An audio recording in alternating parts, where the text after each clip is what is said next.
Hello guys, ayan ang itlog namin. Ayan, kukunin ko. Ang dami, hindi ko siya papapisaan.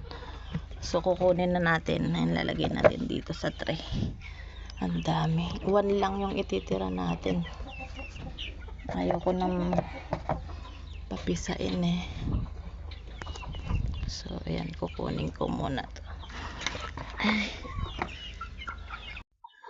So ayan na guys yung itlog, 17 na piraso. Ayan, 17 na piraso yung itlog. So kukunin ko na, pero susoli ko yung isa kasi daw baka mamaya pag wala akong niwan, mag-iba ng itlogan, lumayas yung manok, magtampo. So iwanan natin siya ng 1 piraso para mangitlog pa rin siya dyan.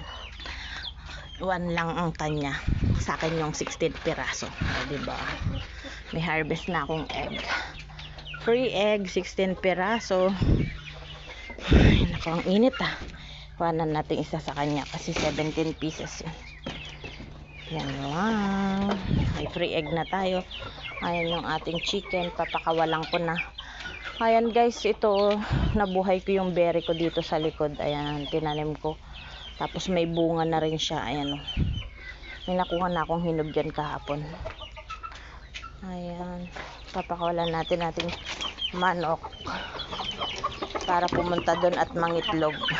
Ayan, so iba yan. Yan lang, bye bye.